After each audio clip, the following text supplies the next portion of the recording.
Mrs. Jackson, you are the senior partner in a firm of chartered accountants which recently decided to introduce performance-related pay from the very top, partners like yourself, down to the very bottom, clerical staff, trainees and so on. Can you tell me why you thought this was necessary? Yes.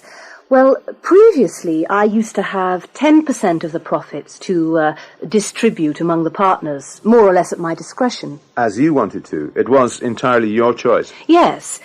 We've recently increased this amount to 25%, but this 25% is now distributed according to performance. So, whereas in the past every partner got his or her share of the bonus, now it's only those who deserve it, who've worked hard and contributed something to the company's success? That's the idea, yes. And we're expanding that system, that idea, down bit by bit. Next year, for example, it'll extend to managers and so on. But it's not the kind of thing you can introduce all at once. You have to... Well, it takes time, and you have to educate people and train them and convince them.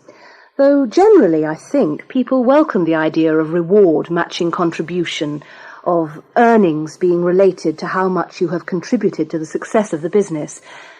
And I think people, especially younger people, are keen to learn about their progress, review their successes and analyse their failures. And what are the advantages for the firm? For the firm, it's a good way of defining goals and perhaps also identifying problems before they occur and become major failures or causes for dismissal. So, yes, I think that there's been a strong body of support for the system, the principle of the system. So how long will it take before the whole system is in operation? Well, you can't launch a scheme like this in 1 year. As I said, it requires education and training, and these things take time, so... Well, we won't get it right first time, so there will have to be modifications. So I see this as a 3-year program with another... it'll need another 2 years to become habit. Who actually does the appraisals? Basically, each section head is responsible for the employees in his or her section and has to assess their performance for the year. Okay, but how do they appraise? How are they able to judge an employee's success or otherwise? Well, they need training too. The danger is that judgments can be subjective, and so we've established fixed criteria which are in relation to the firm's objectives. The system would break down if promotion were made, whether or not an individual had a poor appraisal. And we try to make sure that we don't allow a high rating in one area to influence ratings in others. How do you rate, in fact? We've now drawn up a set of criteria, a grid, and each employee is graded out of 5 on each point on the grid, and then given an overall score out of 5, the average, if you like. And if someone gets a low average? Then they know in which areas they're performing badly, and they have an appraisal meeting to work out a plan to improve performance, and this plan has to be in operation within 3 months. I think it's a good scheme, but it needs a lot of commitment, and it does also, unfortunately, tend to produce rather a lot of bureaucracy. What are the most common causes of stress at work? Well, usually it's a combination of things rather than one cause. Some combinations are worse than others. For example, a very bad combination is where someone is under a lot of pressure, but they also feel that they have no control and they feel unsupported. That combination can cause severe stress and depression. People in that situation often feel helpless, that nothing they can do will make any difference. And that's a very bad feeling. How do you help companies to deal with stress? Well, we help in 2 main ways. Firstly, by investigating causes of stress, what we call stress risk assessment. The idea of this is to identify problem areas and/or groups, hotspots where the risk of stress is high. Secondly, we train managers by raising their awareness of stress and giving them skills to prevent and reduce stress at work. Do you think that men and women deal with stress differently? Yes, I do. Women tend to report more stress. They talk more about their problems. But they usually, in my experience, have better coping strategies. They're better at asking for and getting support, especially from their managers. Men report less stress, in my experience. They don't like to appear vulnerable. The truth is, they are often more vulnerable and have poor coping strategies. Men are not good at getting support when they need it, and they find it difficult to talk to their managers about stress.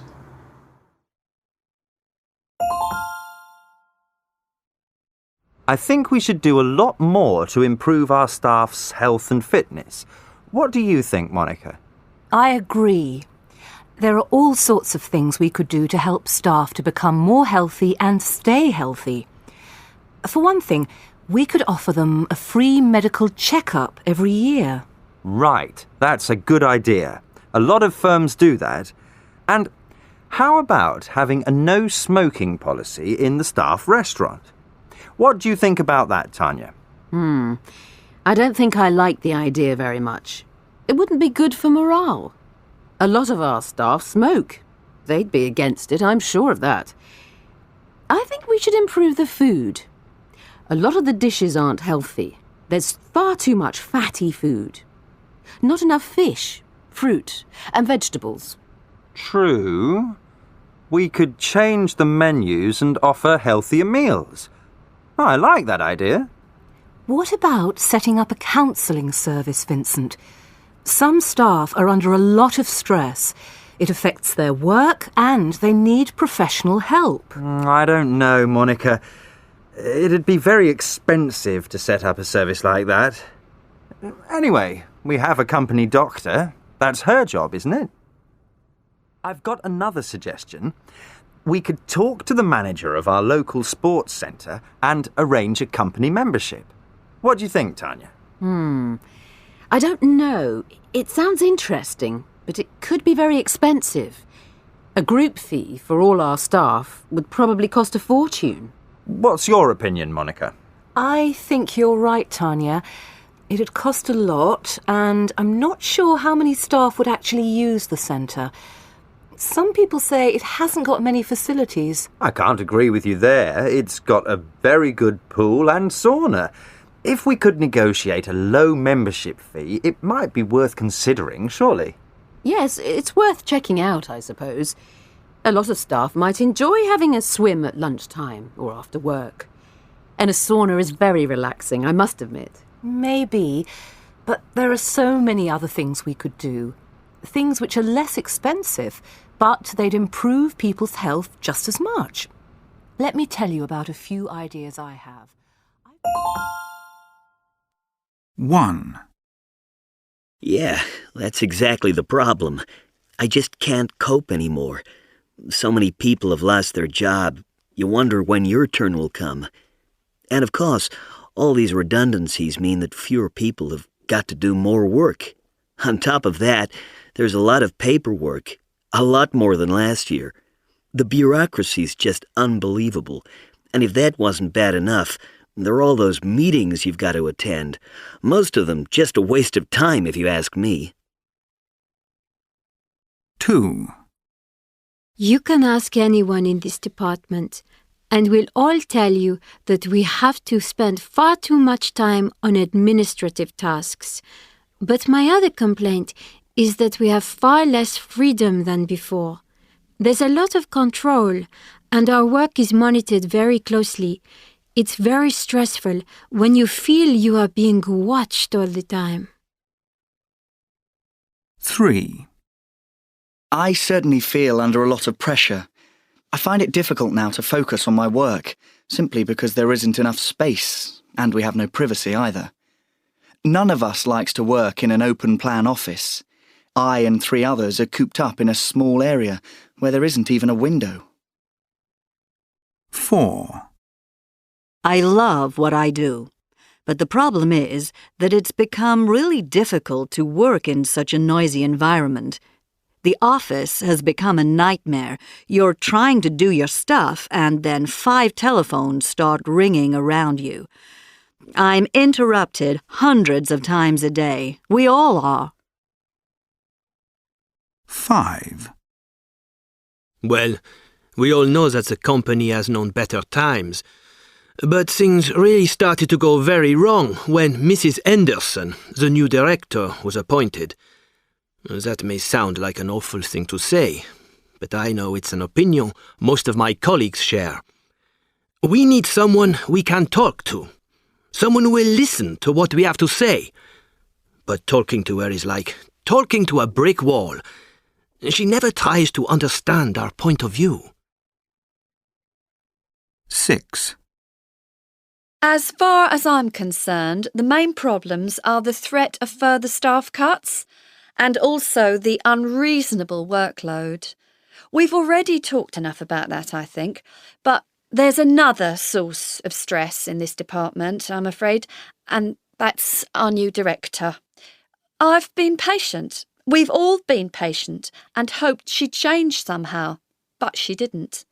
She just won't make the effort to listen to us. And whenever she speaks, it is to criticise. We meet our targets, we take work home, but she'll never say, "Well done." It's very demotivating.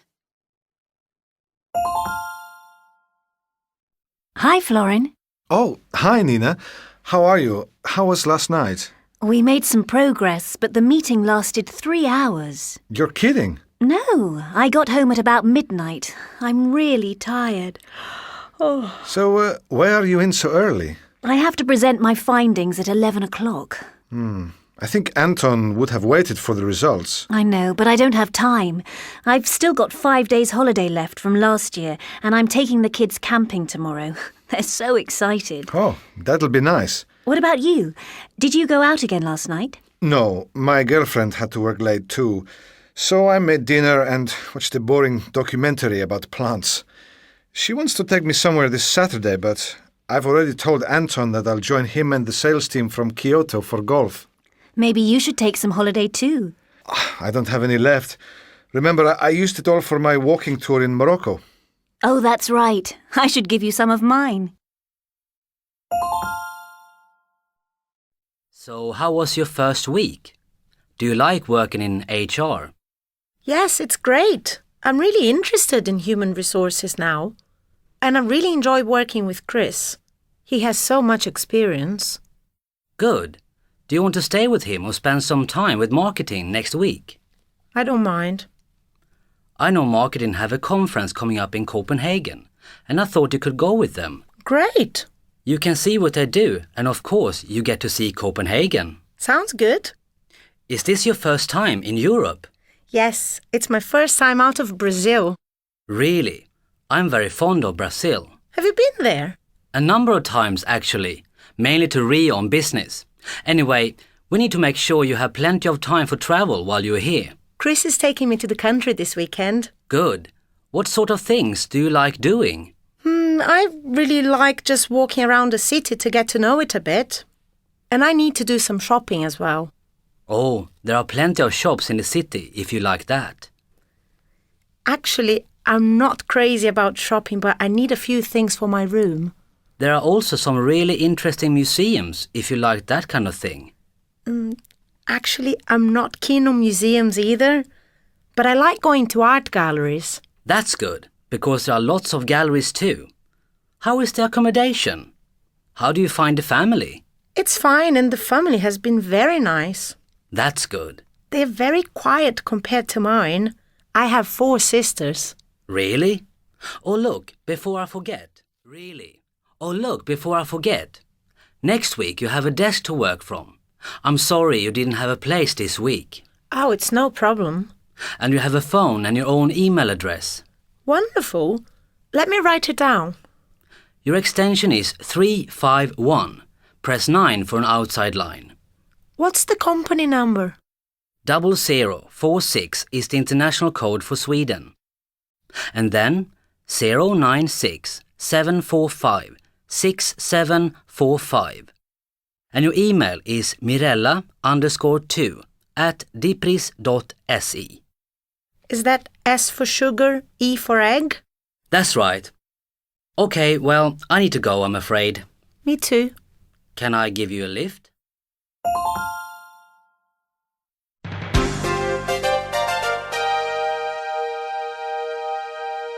Hello, and welcome to today's 3-minute podcast in the series Great Business Leaders of the 20th Century.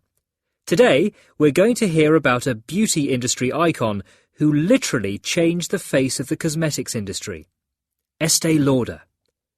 Josephine Esther Mentzer, known as Estée, was born in Queens, New York in 1908, the daughter of Hungarian and Czech immigrants. From an early age, she was fascinated by the lotions and potions developed by her uncle, a chemist. She began her business career in the 1930s, selling his skincare products to New York beauty salons and hotels. In the 1940s, she founded the Estée Lauder Company, together with her husband, Joseph Lauder. Her first major breakthrough was in 1948, when she managed to get counter space at New York's prestigious Saks Fifth Avenue department store. Estée Lauder had a combination of ambition and stubbornness that enabled her to get ahead in the business world. A risk-taker, she was the first salesperson to pioneer the idea of giving away free product samples. This risk paid off, and she was able to expand her range of skincare products and introduced other cosmetics and perfumes. In the 1960s, she ventured into the male cosmetic market and brought out the very successful Aramis product line. Another of her brilliant business ideas was the medically tested and fragrance-free Clinique line. Today, the Estée Lauder Company consists of many well-known brand names such as MAC, Bobbi Brown, Tommy Hilfiger, Donna Karan, and many, many more. The products are sold in 130 countries around the world, and the company has a turnover of over $6 billion. Her family was always very important to Estée, and although the company went public in 1995, the majority of the stock is held by Lauder family members, and the company is currently headed by one of her grandsons. Sadly, Estée died in 2004, but she will be remembered by all as an entrepreneur who was never willing to settle for anything but the best. So, Alan, your qualifications are all in order, and you have already had some experience in sales. Now I'd like you to tell me something about yourself. What kind of person are you? Well, I think I'm a positive person. I mean, I always try to look for the best in a situation, and I try to focus on the positive things that are taking place around me. For example, in my last job, the managers introduced a new system for dividing up the sales department. They decided that every member of the sales department was going to be given a new sales region. A lot of my colleagues were angry because they were given a new area with new clients. I thought that it was good, though, because we could all learn something new and face new challenges. Well, I can understand that. There are lots of people who don't like change. What else can you tell me about yourself? I would probably say that I'm a helpful person. If someone has a problem, I try to help them out. In my last company, there was a mentoring system. When somebody new joined the company, one person was responsible for introducing the new member of staff to their colleagues and helping them with any problems. I often volunteered to do that. I think I did it about 4 times. Oh, really? And is there anything else? Let me think. I am also generally a calm person, and I'm able to work well under pressure. I don't get nervous or overexcited easily. How do you manage that? Well, actually, my mother is a yoga teacher, and so she taught me and my sister how to do yoga and meditate when we were very young. Just 2 or 3 minutes of yoga exercises. You can do them at your desk and no one will notice. It can help you deal with everyday stress at work. I know a lot of people who should learn to do that. Well, if I get the job, I would be happy to teach them how. That sounds like a good idea. Oh, and I almost forgot. Some people say I'm a lucky person. Things often seem to go right for me. But I don't think it's luck. I think I get positive results because I focus on what I do and I'm organized. I always use an online personal organizer so that I never miss meetings or deadlines. I think that it's a really good way to make sure that you know exactly what you are doing and when you need to do it. Yes, I would definitely agree with that. I wish more of our employees thought like you. Yes, Grameen Bank has made a really big difference to our lives. My business is making baskets. I work 12 hours a day making baskets. These days, I work together with 10 other women in the village. We used to work for other people, and they would tell us, we need 100 baskets by next Tuesday, and we would have to make them. Sometimes I worked in the dark. It was very bad for my eyes. Now, with Grameen's help, we have formed a working group, a cooperative, and this makes our work easier and more fun. Before I heard about Grameen Bank and microcredit, I used to live below the poverty line. Actually, I didn't even know that there was such a thing as a poverty line. Now I'm able to support my family. My husband died 2 years ago, you see, and so I have to provide food for my children. I used to work for nothing. Things are so much better now. In fact, I even make a small profit each month. It makes such a difference. When my husband died, I took my children out of school. Because I work all day, my daughters had to look after the home and their little brothers. Now they all go to school regularly, even my 2 daughters. I hope they will study hard and become doctors or businesswomen. Women in Bangladesh used to have many children. It was the only way to make sure that someone would look after you when you are old and no longer able to work. Now we know that running a small business and saving money is a much better way to plan for the future. Before we received the loan from Grameen to buy our materials, we always had to borrow from moneylenders. Well, it was terrible. The moneylenders asked for so much interest that we had to pay nearly all our earnings back to them. If we were lucky, we had enough money left over to feed our families. If not, well, we didn't eat. The startup loan from Grameen released us from this vicious circle, and now we are even able to invest our profits back into our business and save a little bit of money in the bank. And it's not only women's cooperatives that receive help. I know a woman called Sophia. She used to beg on the street. She had a very hard life. Grameen gave her a small loan, and now she sells toys and other small items.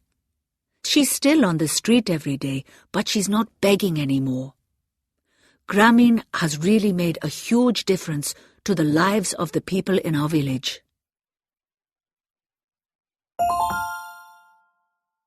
Suki, can you help me with my appraisal preparation form, please? Oh, I hate those. They're a waste of time, don't you think? Well, no, not completely. They can be useful. I mean, they do make you think about your job and yourself. That's what I mean, anyway. How can I help? Well, for me, the most difficult bit is talking about my strengths and weaknesses. So, let's be positive and start with your strengths. Well, I think I'm hardworking. That's right. You certainly are. And I'm probably a team player, too. What do you think? I'm not sure. You probably are, although I think you work better on your own. But put it down anyway. Okay. And shall I say that I'm a social person? Oh, definitely. Everyone says how friendly you are, everyone. Except Ben, that is. Ben? Why? What did he say? Oh, nothing. Forget him. He's just annoyed because you won't go out with him. That's another thing I could put down. I'm always calm, and I'm good at working under pressure. Absolutely. You sure are. Even with Ben in the same office. And what about my weaknesses? I don't think I'm very creative. I could put that down. I can't agree with that. That's just not true. That Christmas card you designed was brilliant. Oh, I forgot about that. Shall I say that I'm forgetful? No, don't be silly. But maybe you're not always focused. Oh, do you really think so? I'm afraid so. I mean, sometimes you arrive later than the others. But you all start at 7. That's far too early for me. Maybe. But it takes you a while to get down to your work, and that means you can't always finish on time and have to stay late. That's true. So I'll put down not very focused and that I need to improve my time management. That sounds about right. Thanks for your help. No problem. Anytime. Shall we go for a drink now? Sorry, I can't. I've still got a lot of work to do. Focus, Galina, and get that time management under control.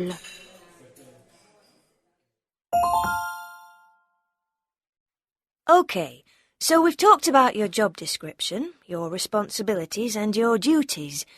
Now, moving on to the self-assessment part of your appraisal. Can you tell me, what do you consider to be your particular strengths? I do think that I'm a hard-working person. I always try to get my job done on time. I stick to deadlines, even if they're tough. In fact, I think I'm good at working under pressure. I mean, I always manage to stay calm. From what I've seen, I'd say you get on well with your colleagues. Would you agree? Oh, absolutely. People say that I'm a friendly person, always ready to help out. Yes, I think that's true. I think I'm a friendly and helpful person. I'd say that I'm a social person.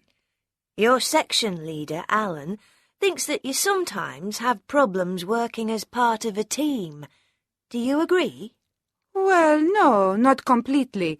I don't really see it that way. I can be a team player, but maybe I'm just better at working on my own. I see.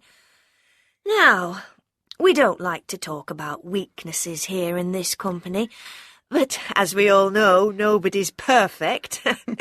So, are there any skills you would like to improve? Yes, there are.